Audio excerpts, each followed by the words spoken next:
So, in recent years, this is not the first event that I've been involved with to do with ecumenism, but the first one that sprung to mind was with the Catholic Focolare movement in England.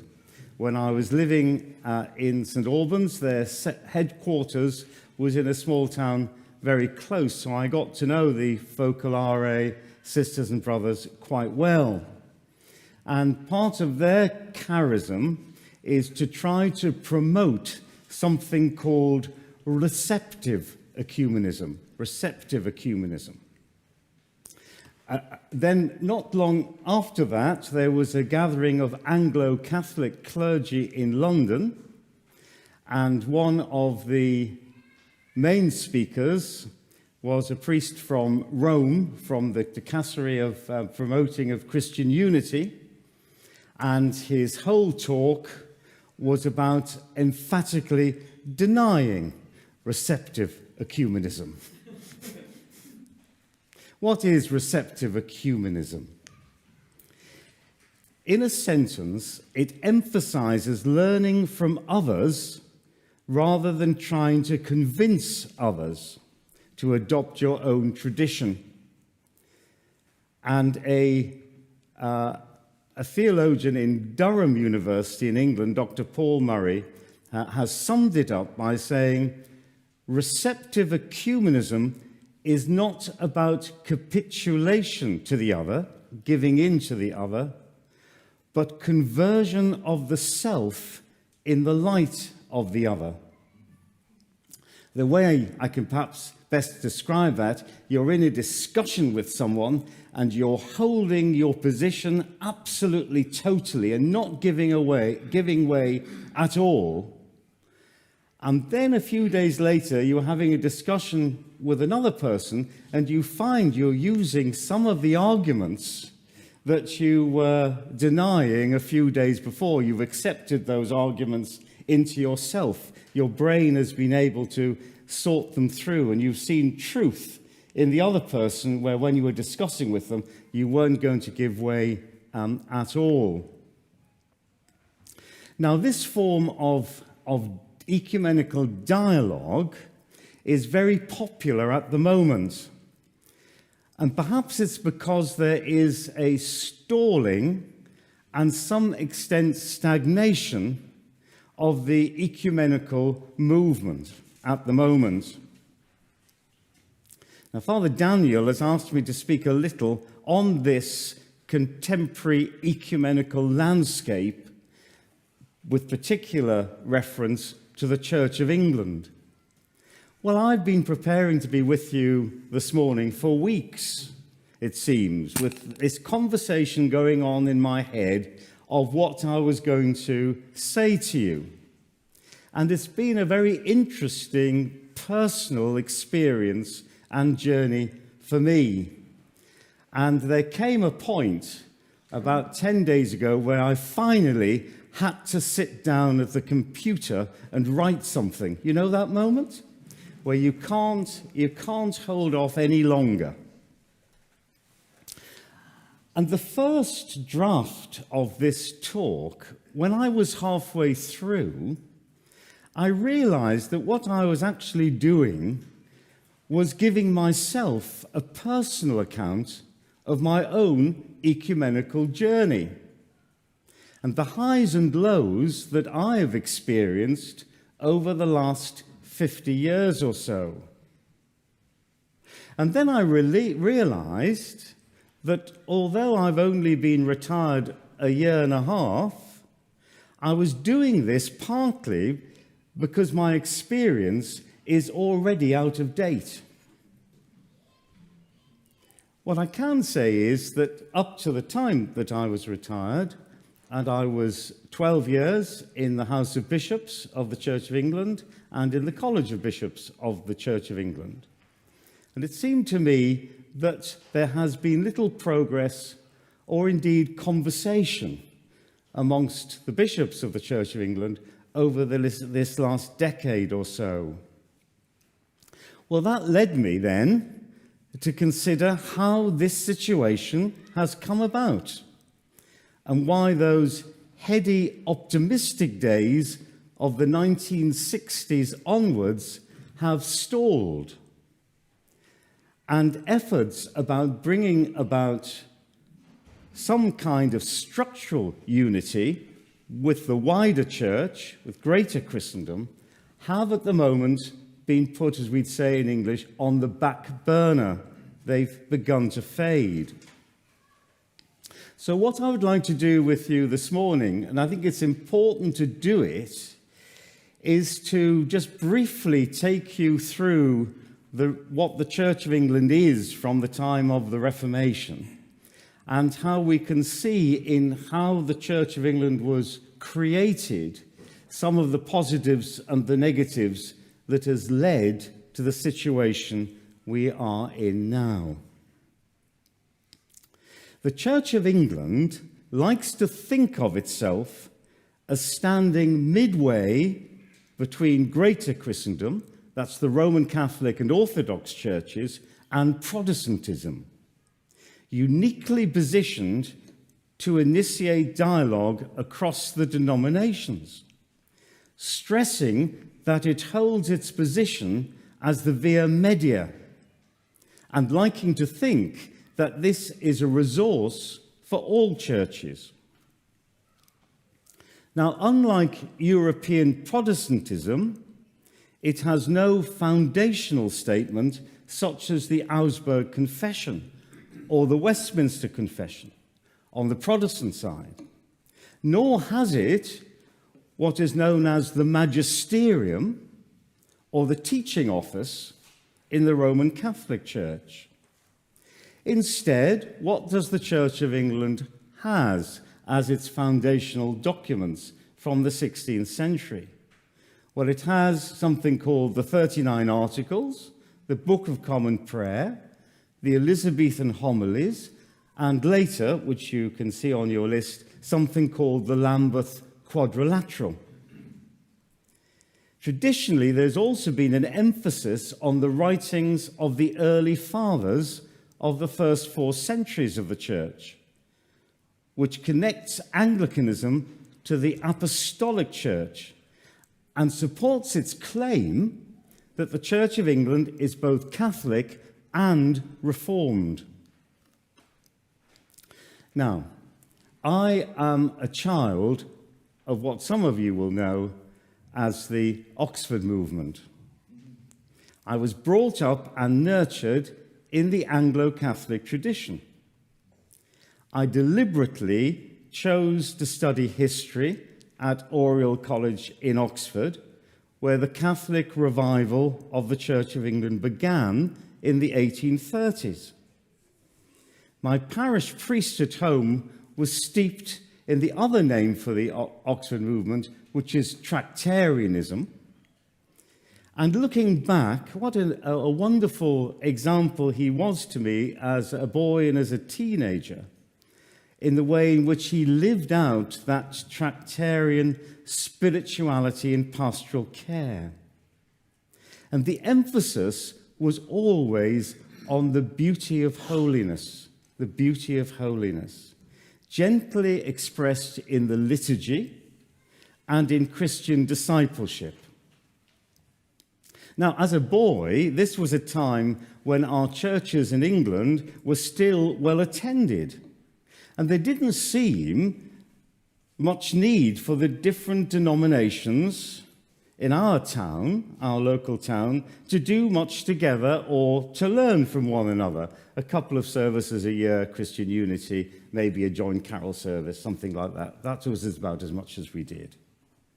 And I have to say, in a little bit of sorrow, that as the Anglican Church in the town, we felt ourselves to be superior to the Methodists and Baptists, and we were still suspicious of Roman Catholicism. Then came the 1960s, and this was, of course, the pivotal decade in driving a change in attitude, largely driven by the Second Vatican Council, first sessions 62 to 65. And in particular, again, the pivotal document was the Vatican II decree on ecumenism, Unitatis Red Integratio. And that, for the first time, officially recognized elements of truth and sanctification in other Christian communities, regretted past divisions, and committed itself to dialogue and cooperation. It really was a bit of a revolution in the Roman Catholic Church. And it was at this point that the World Council of Churches, founded in 1948, really gained momentum, and its tone shifted from dealing with division to actually having positive dialogue. 3 personal experiences. My father had long given up going to church when I was a teenager. But I remember looking at the grainy black and white television at the news, and Pope St. John Paul III was going into that prison in Rome, the Regina Coeli prison. And my father saying, "Now there's a good man.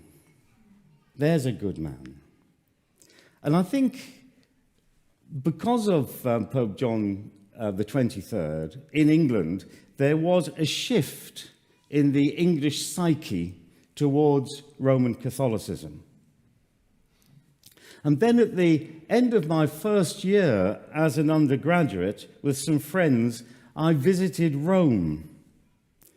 And one Sunday there, in the sweltering heat of August, it's only at 18, 19 you would think to go to Rome in August, but there in the sweltering heat, we went to Castel Gandolfo.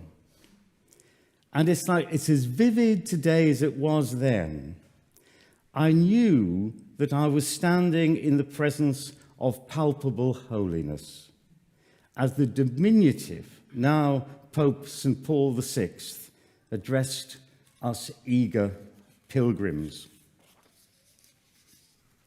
And then, in 1983, 10 years on, having been ordained a priest, again eager to go to Rome, having just been ordained priest, I was fortunate to meet someone called Monsignor Richard Stewart. You know, in our lives, it's been an interesting exercise for me to be doing this, because there are people that I haven't thought about for years that have come into my mind.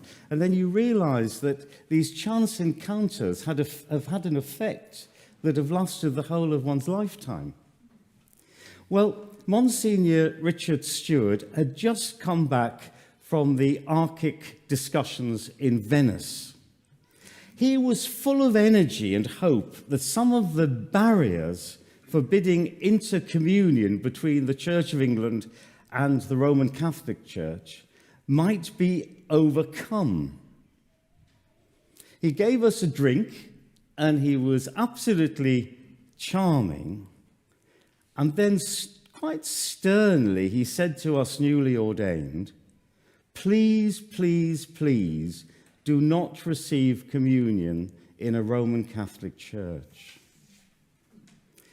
He said, if you don't, and you are Catholic-minded Anglicans, then that will create in you a yearning and a longing for that day to come when you officially can.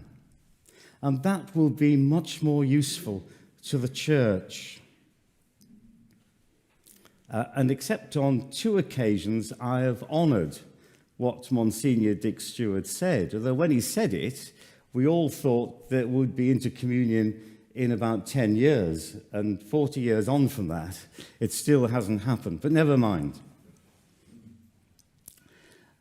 In my first parish as a curate, I was working in one of the poorest parts of Newcastle, and literally next door to where I was living was the Roman Catholic Dominican Priory. And we were all very much up against it, the various churches in that part of Newcastle. and I made friends with the prior and some of the friars, and we worked together as well as we could in that socially deprived part of the city. And there was a genuine yearning on both sides and sadness that although we could do some things together liturgically, like the Way of the Cross, Stations of the Cross or whatever, we could not receive communion at each other's altars. Now, by the 1980s, much progress seemed to have been made across the denominations with the publication of the agreed statement known as the Lima document, Baptism, Eucharist and Ministry. And I was first ordained when there were all kinds of discussions about this and meetings, trying to work out what it meant that there was a common recognition of baptism across all the denominations, and working towards a reassessment of what we understand by the Eucharist and the ministry. And of course, it was the heady days of Archic. And for the Church of England, it seemed that we were slowly edging ever nearer to some kind of mutual recognition or even corporate union with the Roman Catholic Church. And thankfully, with the ratification of the Porvoo Common Statement, many of the misunderstandings and divisions with the evangelical Lutheran churches in Europe were finally healed. So it was a really exciting time when these discussions seemed to be bearing fruit. Again, to say that I was privileged as an elected member of the General Synod of the Church of England at that time to be in Westminster Abbey as the statement was signed in February 1992. I know some of you know Sister Gerd, who has her retreat house in southern Sweden, but one of her great claims to fame is that she was the deacon at the Eucharist in Westminster Abbey for the signing of Porvoo. And Her late Majesty, Queen Elizabeth II, was present at that. And Sister Gerd always says, I actually gave the dismissal as a deacon at the end of the Eucharist. So my great claim to fame is I told Queen Elizabeth II it was time for her to go home. Now, one of the fundamental things I'd been taught in my Anglo-Catholic home parish, and later when I worshipped at Pusey House in Oxford, that I know many of you know well, was that at the Reformation, almost uniquely amongst the Reformed churches, the Anglican Church had retained the episcopate and thus managed to place itself ecclesiologically midway between the Roman Catholic Church and the confessing Protestant churches. And that despite Pope Leo XIII's declaration that Anglican orders were null and void in 1896 with the papal bull Apostolicae Curiae, it still seemed even after that Anglicanism was given tentative and sympathetic treatment by Rome. And that despite the negative outcome of the informal Malines conversations in 1927 between Cardinal Mercier and Lord Halifax, positive conversations and generous symbolic gestures continued and continue now to be made between the two churches, the Roman Catholic and the Anglican Church. Actually, last year I went to Mechelen, or Malines, especially, which is in Belgium, where those conversations had taken place in the 1920s. And there is a side chapel there with a lovely plaque and description of what went on in the 1920s. Although those conversations failed, again, it was a watershed that they even took place in the 1920s. And I was talking to Father Pierre-André last night, he will be talking later today about some of the significant symbolic gestures that have been made between various churches. I'd already written down something about the ways in which, although Pope Leo the 13th had said that Anglican orders were meaningless, null and void, the conversation had continued. I would have to say that when the present Holy Father announced that he was going to be a Leo, there was a shiver went down my spine. And I thought, is this going to put things even further back? But fortunately, the reason he's chosen Leo is not because his predecessor had declared Anglican orders to be null and void. Again, an early memory for me, which was so important, was the meeting of Paul VI with Archbishop Michael Ramsey. And in a spontaneous gesture of love from the Holy Father, he took off his ring and placed it on the finger of Michael Ramsey. And that ring is still worn by current archbishops of Canterbury when they go to the Vatican. And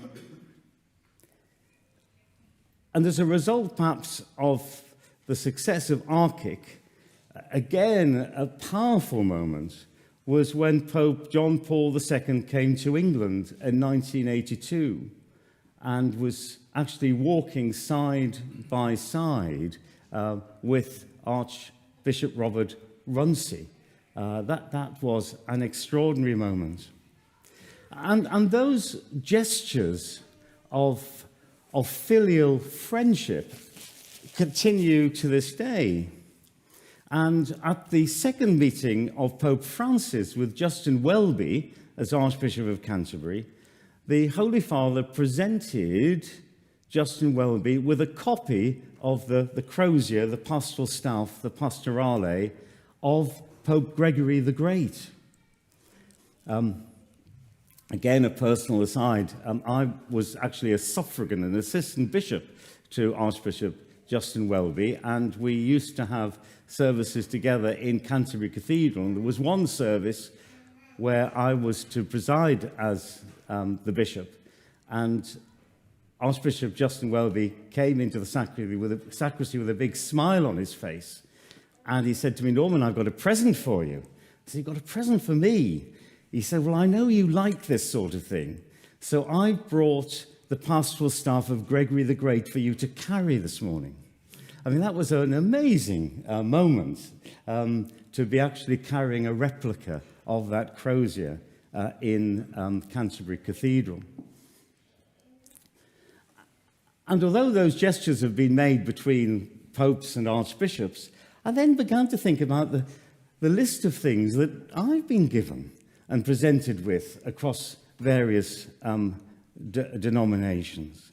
A young priest at the shrine of Our Lady of Grace at Nettuno in Italy, actually gently giving me a little gift, and when I looked at it, it was a lovely stole from this young Roman Catholic priest. I was saying last night, I take regular pilgrimages to Avila in Spain, and the sisters presented me with a nail from the original convent of St. Teresa in Avila. I was celebrating communion in Beata Segura in rural Spain, and it was only after the Eucharist that one of the Carmelite sisters said, "Well, actually, we didn't tell you in advance because we knew you'd be so nervous you might drop it, but this morning you've been using the chalice of St. John of the Cross." The Dominicans in Newcastle, who I was very friendly with, they gave me a cassock. I was at the canonization of Francesco and Jacinta in Fatima, and one of the priests came up to me and we had a word, and he just went in his pocket and he took out his rosary and put it in my hand and gave it to me as a gift. I was at the canonizations of St. Paul VI, and of St. John Henry Newman. And most recently, on the eve of the conclave, I happened to have a group of pilgrims in Rome, and we came across outside St. Sabina Cardinal Timothy Radcliffe, one of my great heroes. And we had a word with him, and there we were. He knew we were a group of Anglican pilgrimage, and he said to us, I plead with you, pray hard for us as we enter into the conclave, so that we actually can find the right person to be the new Holy Father. And it was a genuine from his heart, asking us as Anglicans to pray for the new Holy Father. Now, the Porvoo Statement was signed in February 1992. And then in November of that year, legislation passed to allow women to be ordained into the ministerial priesthood in the Church of England. Now, this is not a place to rehearse the arguments for or against that development in the Church of England, but I have to mention it because it irrevocably changed the ecumenical landscape of the Church of England and the Church of England's claim to be positioned as the via media between all the various denominations. As I said before, at the Reformation, the Church of England had never got round to any serious confessional statement, as you had with the Augsburg Confession. And it still does simply rely on the creeds, the 39 articles of religion, the fathers of the first 4 centuries, the Book of Common Prayer, and such recent documents as the Lambeth Quadrilateral. And, of course, the Church of England was born out of political turmoil, and it's always had to juggle its creedal statements, conviction that it is part of the one true Holy Catholic Church, with an inbuilt bias towards Erastianism, dating back to the fact it was created in the reign of King Henry VIII, and its settlement came in the time of Elizabeth I. It's probably this inbuilt desire to hold the various groupings of the Church of England together, dating back over these 4 centuries, that has allowed the ordination of women to the priesthood first and then to the episcopate to be done in such a way that is also trialing a unique experiment. Because the Church of England says that it is still, because of that history I've been telling you about, of wanting to always hold the balance between Catholic and Protestant, conservative and liberal, always seeing its place as to be to hold that together, that it is still in a period of what is known as reception. And reception is really simply about just trying it out and see whether or not it works. And the Church of England came up with an extraordinary solution, which is that it is possible to be fully Anglican, whether or not individually one believes in this development positively or not.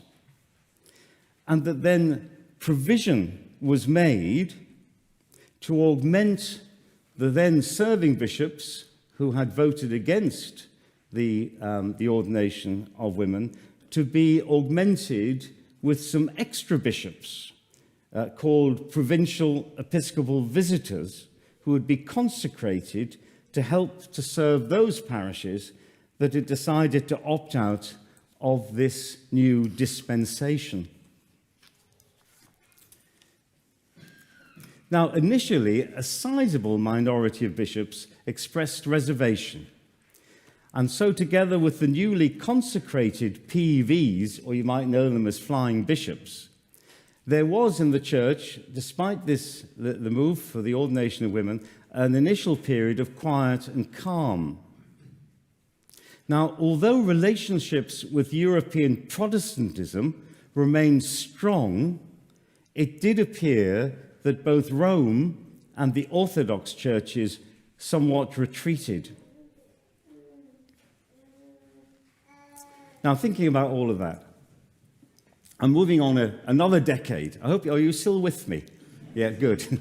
So I know this is quite sort of complex stuff, really, but moving on another decade, I found myself as the parish priest in Walsingham, which is this little tiny village in East Anglia, lots of you know it, which is an epicenter of Anglo-Catholicism. And, of course, Marian devotion, both in the Anglican and Roman Catholic churches. And I, for 12 years, actually lived out ecumenism. Lived it out daily, theologically, ecclesiologically, pastorally, and sociologically, and all kinds of other ologies. Because the Virgin Mary draws Christians of all denominations, and even those who are not Christian, to this tiny village which for 1,000 years has been known as England's Nazareth.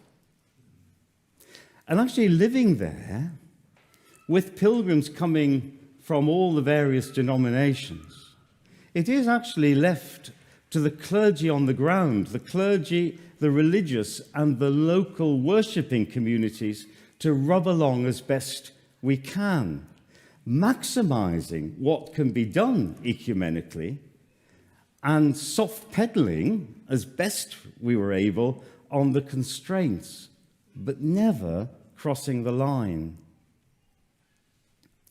As the Anglican parish priest, the role I seemed to have been given was how to navigate as best I could a way between the Roman Catholic, Orthodox, Methodist, and Anglican communities. And I even had to live with the fact that the Orthodox communities in that tiny village had a schism and divided amongst themselves, which I was helped to arbitrate a little bit. And the Roman Catholic Church itself had huge internal problems between the liberal Roman Catholics and the very conservative Roman Catholics as well. And I seemed to be in the middle of all of this that was going on. And I used to somehow think a bit like an earthquake, the tectonic plates of the various denominations rubbed together in Walsingham. And that we got on together extremely well most of the time. And then from nowhere, there would come along a storm. And the only way we survived and continue to survive is, of course, by the example and encouragement of the Blessed Virgin Mary. It's another talk and another time, but I'm convinced that it's only when all the churches have a common understanding of Mary's role within our redemption that the churches will come together. But that's for another time. Now, it was early on in my time at Walsingham that, again, when I was visiting Rome, I met Cardinal Ratzinger and had the privilege of speaking to him. In those days, you could go, when he was a cardinal, you could go at the crack of dawn to the German chapel in the Vatican, where he celebrated Mass every day. And if you were fortunate, you could have a little interview with him. And we had a very interesting talk. And I remember with Cardinal Ratzinger then, Pope Benedict, he had the most extraordinarily beautiful dancing eyes. Although he had this reputation of a stern exterior, the eyes were full of life, even naughty sometimes when he was looking at you. And I remember his looking at me straight in the eye, and he said to me, "Father, your vocation is to be a bridge between Christian communities." He said, "You understand both sides, so help others to do the same and remain in your own communion." That caused in me a real refocusing of my ministry, particularly as I was working in the heart of the ecumenical life in somewhere like Walsingham.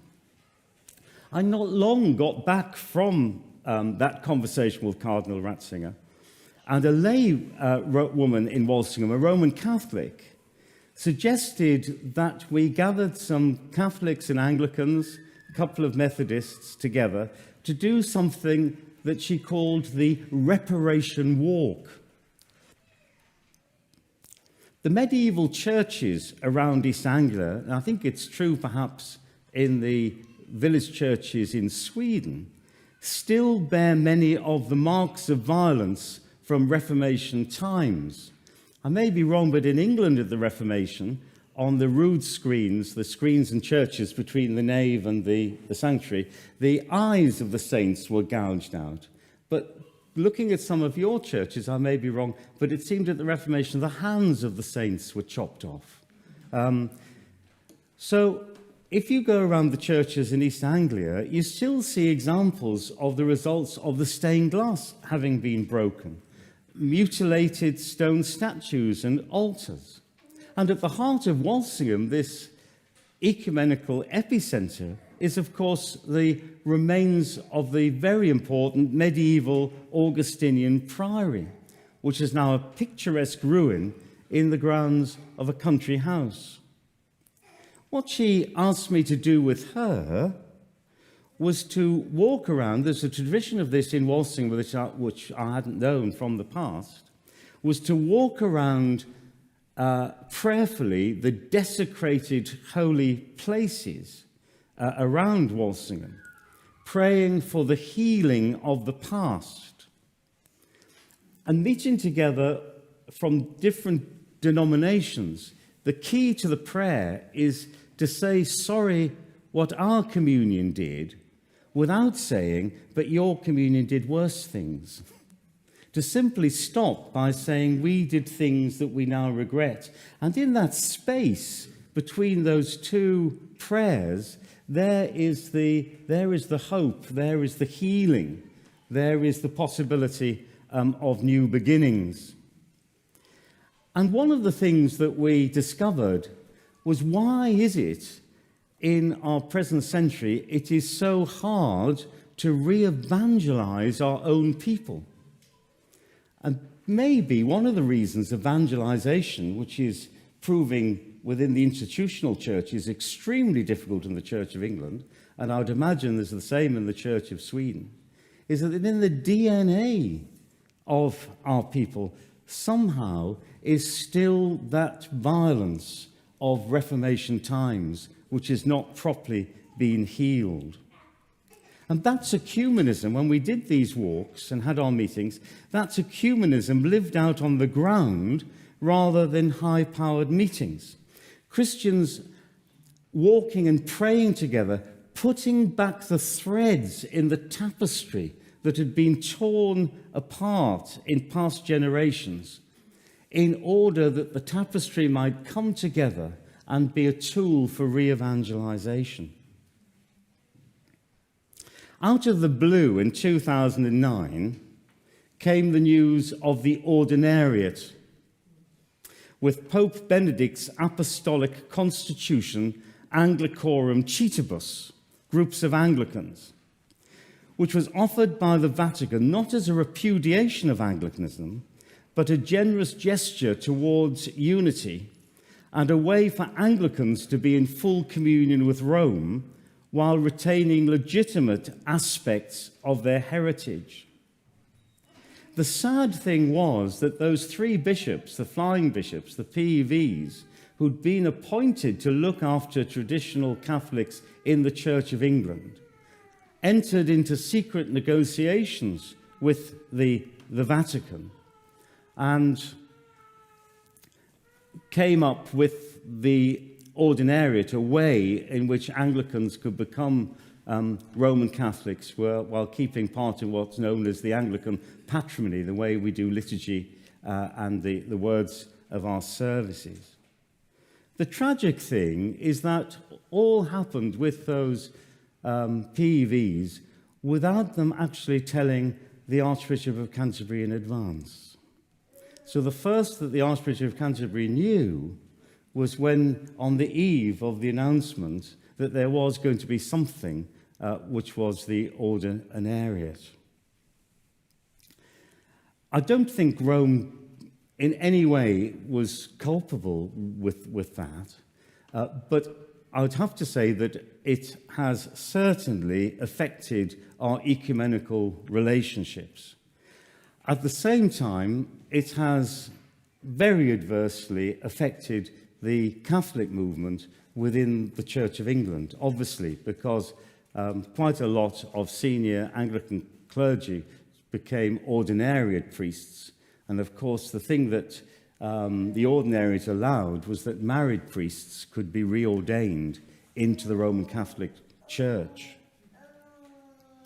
At the same time as this was going on, the momentum, quite rightly, for the ordination of women to the episcopate was gaining pace, as the number of ordained women increased and were beginning to have senior roles in the church, becoming archdeacons, cathedral deans, etc.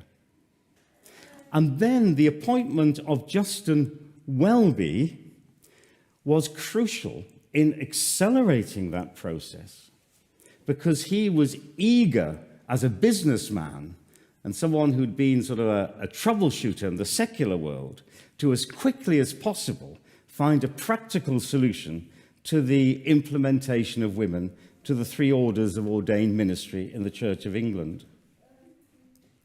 I was consecrated by Rowan Williams, and I was an assistant to Justin Welby. And we worked with Justin Welby, we worked extremely well together. I have a huge amount of respect for him. And he did his best to safeguard the Catholic movement of the Church of England as best he could, although he did not himself come from that tradition. And he really respected the reality of this theological period of reception. I've been, again, pondering the synergy between archbishops and popes in recent years. Michael Ramsey and Pope St. Paul VI, those great ecumenical pioneers, Archbishop Robert Runcie and Pope St. John Paul II, working together on the global stage. Pope Benedict and Archbishop Rowan Williams, intellectuals and theologians were able to speak together at a very, very deep level. And then, of course, Archbishop Justin Welby and Pope Francis. It was in 2011 that I was ordained one of the bishops to replace those PEVs who had gone to the ordinariate. It was quite clear early on that Justin Welby was not particularly interested in theological dialogue, ecumenical dialogue. What he wanted was to be a doer rather than a talker. And interesting is, with previous popes, Francis and Justin got on extremely well together and met on innumerable occasions, and together they inaugurated all kinds of really good projects. And Justin, it rears its head again. What Justin was interested in was receptive ecumenism. There it is again, it comes back again. Receptive ecumenism, which is doing things together and learning from each other on the ground, on that basic level, rather than it coming from above. It was not long after the consecration of women to the episcopate that a small group of bishops, including myself, were invited to Rome to discuss the settlement that the Church of England had reached, and to explain how, again, a compromise had been brokered to hold the Church of England together with the implementation of what's come to be known as the 5 guiding principles. I haven't got time to list them for you, but they're on your sheet of paper. It was interesting going to Rome, speaking at quite a high level with some senior people in the Vatican, that both the dicastery of promoting Christian unity and in elsewhere, the Vatican was very conversant about the debate within the Anglican Church and the settlement we had reached for the ordination of women to the episcopate. Just a side point, but interestingly, we were shown round the offices at the dicastery, and we were taken to see their archives. There is a whole room devoted to documents between Roman Catholics and Orthodox churches. You will be pleased to know there are a couple of bookcases devoted to Lutheranism. The Church of England gets half a bookcase, and the other churches, Methodists, Baptists and whatever, get a couple of shelves. I mean, that says something about what's going on in terms of Rome's relationship with the various churches. During my time in the House of Bishops in England, most of the ecumenical energy seemed to be biased towards the Protestant churches, not least in 2021 with another failed attempt with reconciliation with English Methodism. And it did seem that the energy had gone out of any attempt at deep dialogue with Rome and the Orthodox churches. I've been thinking about that.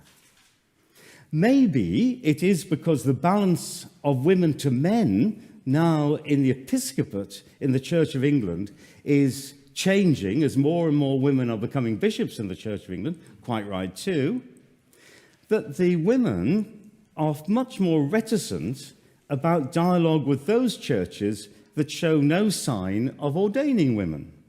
And of course, John Paul II's Ordinatio Sacerdotalis in 1994 was only one step away from ex cathedra, saying that women could not be ordained. He wanted it to be ex cathedra, and he was stopped by his advisors from doing it. But that still stands. Remember, in the Catholic Church, doctrine can only develop. It can't be changed. Or the stalling of ecumenism at the highest of levels within the Church of England is because the membership of the House of Bishops has become far more managerial. That is a result of the fact of trying to do something about the fact that the numbers going to church is decreasing dramatically within the Church of England. Its position on the national stage is being questioned. And there are far fewer professional theologians or enthusiastic ecumenists being consecrated as in the past. Some are arguing that the Church of England now has to decide whether or not it is fully grown up or not. Fully grown up means that it does not need, nor should it, be always looking towards Roman Catholicism or the Orthodox before making any decisions. It should make its own decisions as it seems right, without being overly concerned about relationships with other churches or being hung up about something such as the via media. You see, unlike the Roman Catholic Church, the Lutheran churches, Anglicanism has no teaching offices, it has no magisterium. It has to rely on those documents that I described earlier, balancing scripture, tradition and reason together. I was reconverted as an Anglican, brought up as an Anglo-Catholic, went to university and I rediscovered Anglicanism. I loved the fact that it held in this wonderful balance scripture, reason and doctrine in this way that was refreshingly open. And of course, the paradoxical thing is that if the Church of England had a magisterium, then it could never have been able to produce something like the 5 guiding principles. It could never have gone into a period of reception. Someone like me could not be standing here because you could not have in the Orthodox or Roman Catholic churches, you could not have a communion where members believe fundamentally different things. So you have to balance the two together. There's no magisterium, but equally it gives space to be able to to live in a much more experimental church. I'm almost finished. It is clear that in the last few years, the Church of England has moved in a far more evangelical and Protestant direction. And it is increasingly argued reason above Scripture and doctrine. Our church commissioners that hold all the money have poured huge amounts into evangelical church plants. You might have read in the papers that the parish system is under threat and has been starved of resources from the centre. Theological education has been downgraded, and there are very few who are being ordained in the Church of England now who are having residential training, and the majority are now on courses and different modes of education. Priestly formation is far less prioritized than it has been for generations. And while our buildings may be in better repair than they've been for generations, the numbers attending continue to be in troubling decline, with ever-increasing age profile and societal marginalization. But let us not be gloomy. The heavy lifting work of ecumenism at the highest level goes on, and there is an increasing amount of ecumenical work at the grassroots level. And although our professional theologians and ecumenists may be skeptical about receptive ecumenism, it does actually happen. The Church of England at the moment has found an untidy settlement in its own ranks, and in the process is trying to reinterpret what it means by the via media. And it is interesting that Rome continues to take very careful note of how the Church of England is trying to work all of this out. Maybe that's our present role and gift to the wider church, not least in some of the conversations I've had, that Rome is looking on at how we're dealing with sexuality and gender. Across all denominations, there are eternal issues. And while there is beginning to be a reluctant recognition as we become numerically weaker and our societal influence wanes, our divisions, many which seem arcane and irrelevant in contemporary society, have to be addressed and resolved. While secularism and the rise of other faiths needs to be understood and addressed, if those of us in our two churches here represented today, if institutional Christianity is going to survive. The Council of Nicaea in 325 may seem a long way away, but its influence certainly continues today, not only in the creedal statements proclaimed day by day by churches across the world, but in its attempt to bring unity amongst those early and disparate Christian communities. It's a little short of a miracle and tribute to its authenticity that such a formal declaration of belief has withstood the test of time and binds the majority of Christians together at the deepest of levels. We do so with our common creedal statements. So as we move forward together in faith, I believe that it is the mutual recognition that each denomination has a particular charism and gift to offer Holy Church, and that formal ecumenical dialogue will only have life breathed in it when it recognizes examples of local, fruitful ecumenical work. So, in this present company, I'll end with a word from Pope Francis, but I have to end with a word of Scripture. Pope Francis, ecumenism is not about being better than others or worse than others, but about being on the road together. Let us not forget that we learn from each other. Let us not fear being enriched by one another. And as St. Paul wrote in his first letter to the Corinthians, to each is given the manifestation of the Spirit for the common good. Now my lecture ends, but I've got, if you can just bear with me for literally 2 minutes, I have a personal postscript that I would like to add to this talk. For over 30 years, I've had the privilege of sharing ministry and counting as friends more than a few clergy and laity from the Church of Sweden. Worshipping in the parish church together in Walsingham, and also on the Walsingham Youth Pilgrimage when I was the vicar there. And more recently and more intentionally, while I was Bishop of Richborough.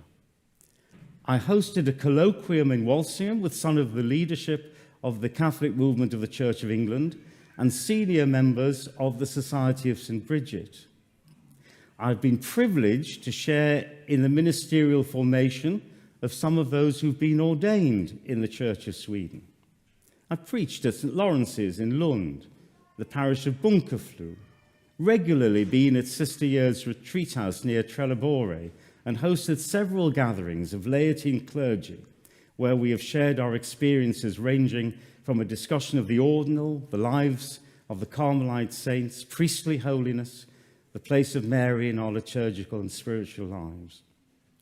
So it is with deep sadness to me, and that so many others in our churches, that the safeguarding authorities of the Church of England do not recognise the safeguarding training of ministers in the Church of Sweden, and at present refuse to give permission for Swedish clergy to preside at the altar or participate in any liturgical events while they are in England. I believe that this is in contradiction of the Porvoo Common Statement and is a step backwards in our joint recognition of holy order. While in office, I tried my best informally to bring this to the attention of both our communions, and I know that the Shine staff at Walsingham have spoken with the central safeguarding authorities in England, but to no avail. Now I'm retired. Perhaps there's someone here today who could run with this. Porvoo matters and is more than a formal statement between the hierarchies of our churches, but a sign that ecumenism can make progress, and our Lord's high priestly prayer, as recorded in St. John's Gospel, become a living reality. That all of them may be one, just as you are in me and I am in you. May they also be in us, so that the world may believe that you have sent me.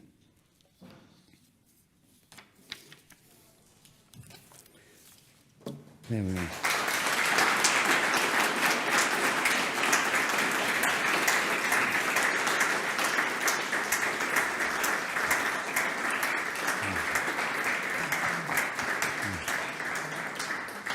Can I thank you for your patience? And having been a priest for 40 years, you know when people, when you're preaching, are listening and they're not listening.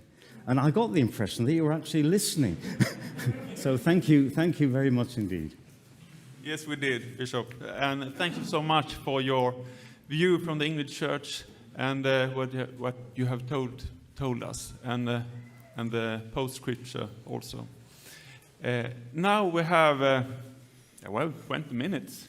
So if there's any questions or so, you can ask the bishop. Do we have a hand microphone? I've exhausted you all. Oh, there's over there.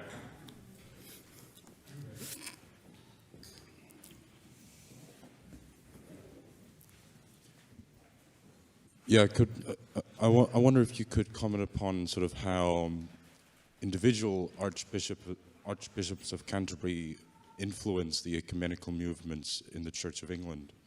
Like how, so in the Swedish Church, the archbishop has more of a like a leading role, a ceremonial role, and so on. So I wonder how much you've noticed sort of the change in the ecumenical movement in the Church of England, depending on who's the presiding archbishop. Yeah, that's a really good question. The Church of England had a tradition that an archbishop would be appointed who was a Catholic, and then the next archbishop would be a low church, more evangelical archbishop. Then the next one would be a Catholic, and then the next one would be more evangelical. And I would have to say that the result of that, of course, is that the more evangelical archbishops, their thrust ecumenically has been towards the Protestant churches, where those bishops who were in the Catholic tradition, their thrust has been towards Roman Catholic and the Orthodox. For instance, Archbishop Robert Runcie, at the time of Pope St. John Paul II, he was very steeped in Orthodox Christianity. And of course, after the Second World War, there was quite a lot of energy between those two churches. And so I think the influence of the Archbishop is actually crucial. And latterly, talking about the ecumenical movement now, I started with the first couple of years with Rowan Williams, who had a deep and profound sense of the riches of the tradition, at this very deep level, across the various denominations. He spoke. He was able to speak Russian. He had a great feel for the great sort of German Protestant theologians and understood them in a way that I never have been able to understand them, and also a great love of Rome. But the last Archbishop of Canterbury did not have a theological background, and he would be the first to admit it. So therefore, he didn't really get the arguments in a way, and because of his background in the secular world, he was full of energy. It was a great deal of time for him, but he was very much in a hurry and wanted things to be sorted. So, for instance, on the failed attempt with Methodism in 2021, how that failed was because the Methodist Church have, what's he called here or her, the head of the Methodist Church is elected every year. And what the Methodists wanted was that every year the head of the Methodist Church should be consecrated a bishop. So in a sense, you would sort of have a succession of one-year bishops. And the Church of England in the end said you can't do that. Episcopacy is a charism that has to come out of the church, of the people of God, have to recognize that, and it has to be for the rest of that bishop's life. It's an indelible thing. Where the Methodists said, well, no, episcopacy is a practical thing. You're actually the overseer. Now, that failed much to Justin's fury, and I have to say it was partly because with his own personal background and personality, he wanted it to be part of his legacy that he had actually brought the Methodist Church back into the Anglican fold without the heavy lifting that needed to be done. And it's going to be very interesting in the next couple of weeks that the new Archbishop of Canterbury will be announced. And I know the three names on the shortlist, and there's 2 women and 1 man. And it's going to be very interesting if it is a female Archbishop of Canterbury, how she will relate to Pope Leo. That's going to be a whole new phase and experience within the Church of England. So I would say that if you look at the history of ecumenism, I think, Archbishop Michael Ramsey, if the Church of England could create saints, I think we'd probably create Michael Ramsey as a saint. Michael Ramsey and his visits to Rome and his relationship with Pope Paul VI really set a new agenda as Pope St. Paul VI took over from John the 23rd with the Vatican II agenda, and this recognition that the Church of Rome had to totally recalibrate itself in terms of its relationship with other churches. So yeah, it is interesting, isn't it, how a single personality, a single person, can have such a profound effect that affects actually millions of people? That's a good question. Thank you for that.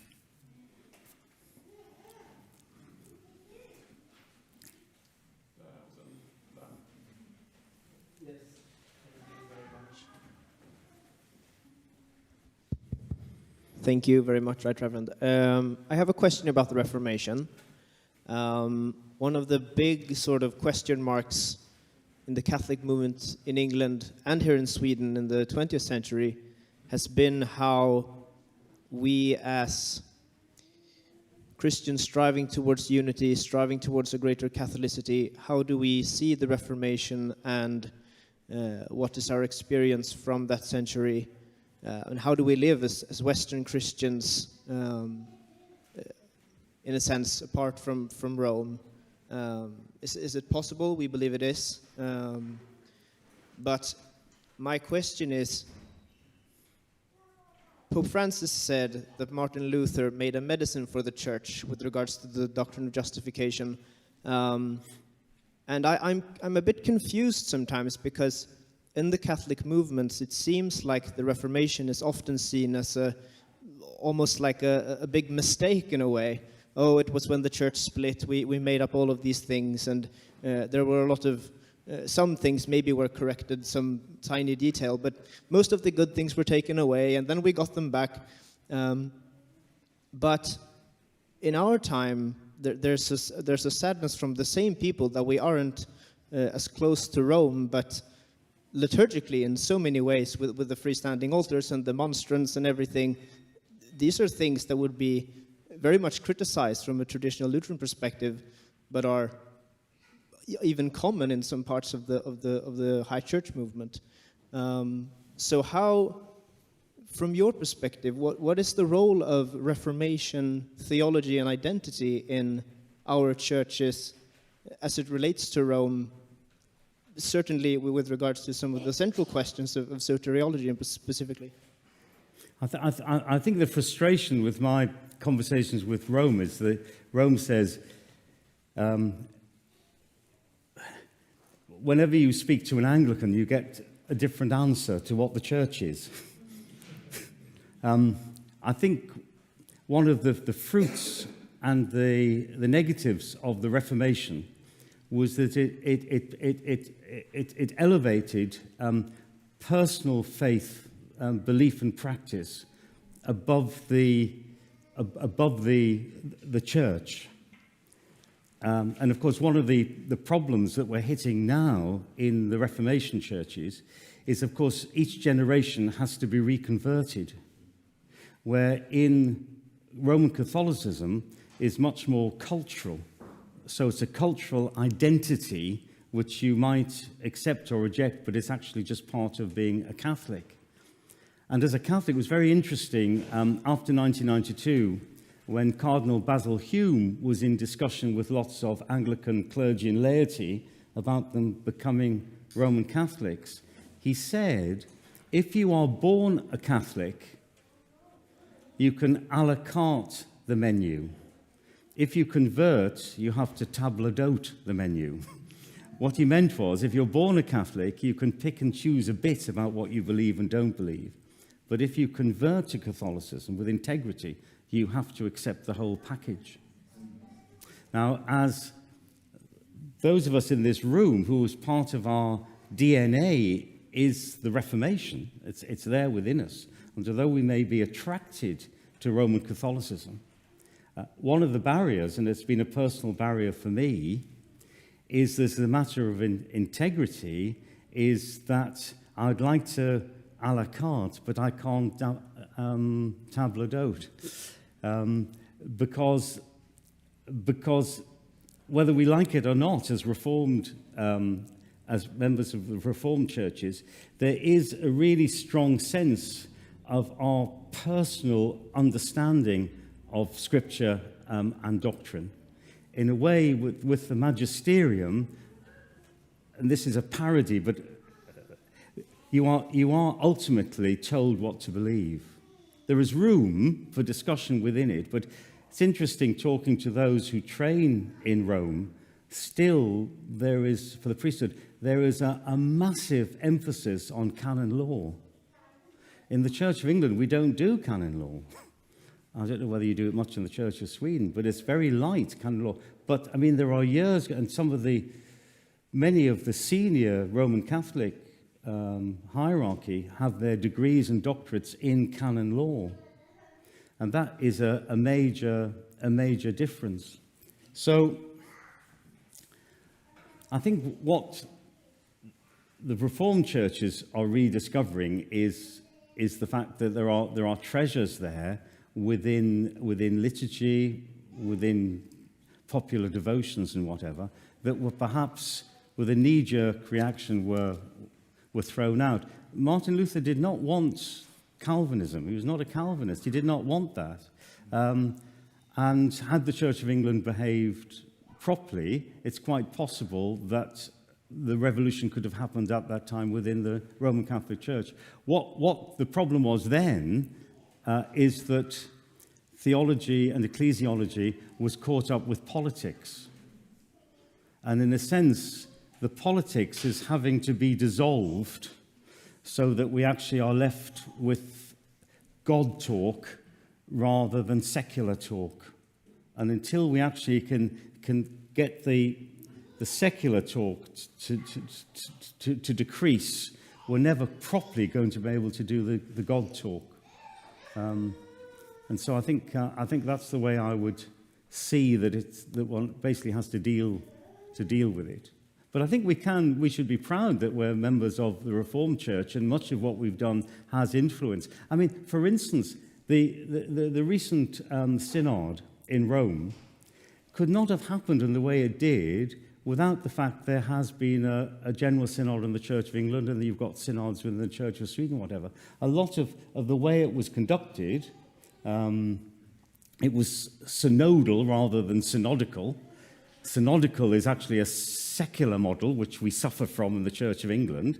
So it's about opinion is elevated over theological truth, where a synodal gathering of people is waiting on God, and you might or might not get an answer. In the Church of England, when we meet together, we've got to come up with an answer, whether we've done the work or not. But the whole point of the Catholic synod was a different kind of waiting on God. But much of what happened in the synodal gathering in the Catholic Church couldn't have happened without them looking at how we've done it within our churches as well. So there is this synergy going on. And as I say, that meeting I had in Rome, they were fascinated about how the Church of England could come up with this compromise settlement that could hold such a disparate group of Christians, from extreme conservative Anglicans to evangelical Anglicans to Anglo-Papalists, how it could hold those together. And they were interested and are interested in watching to see how that has happened.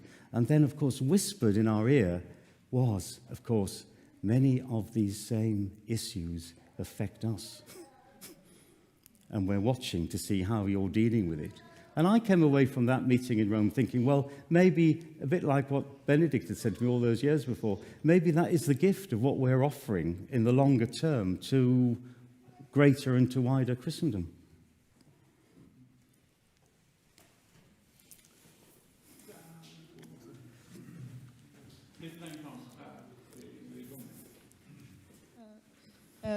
It was interesting to hear you talk about the balancing between churches. So I was curious to hear your thoughts about, because something I believe all churches struggle with is this balancing with the church and the secular world.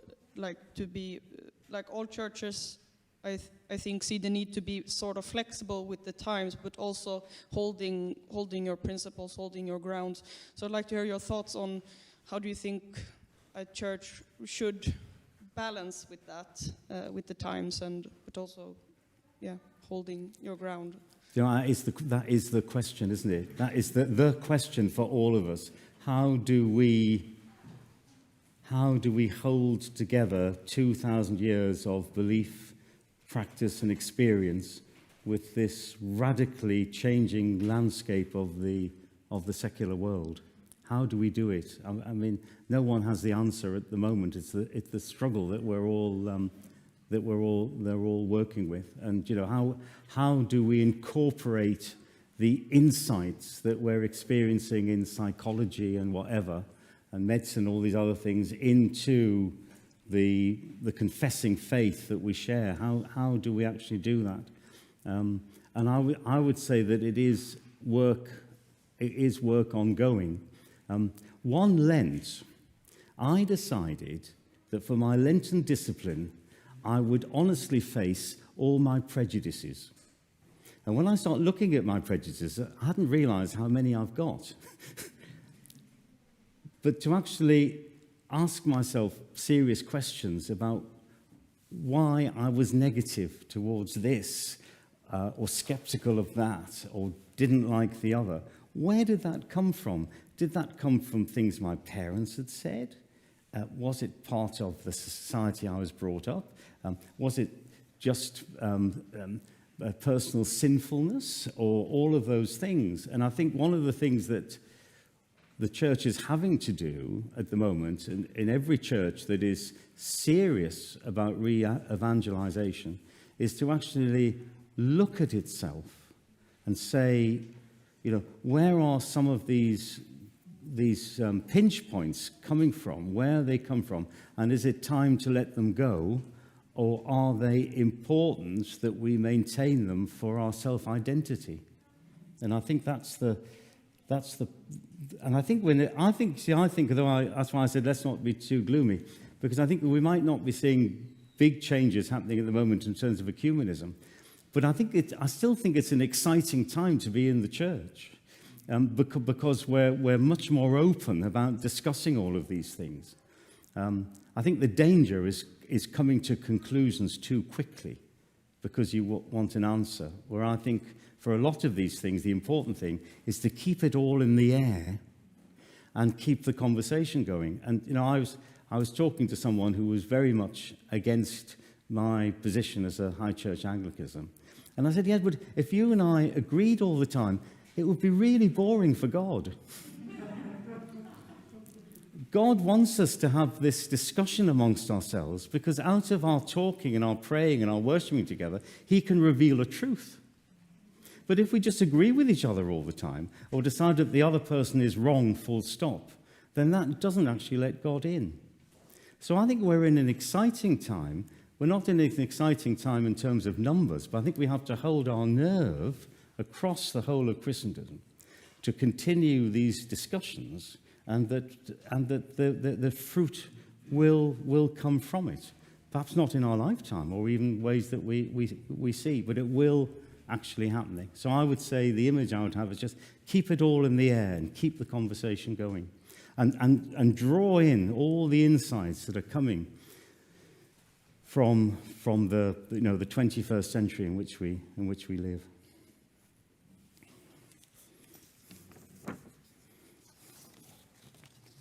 Oh, thank you again.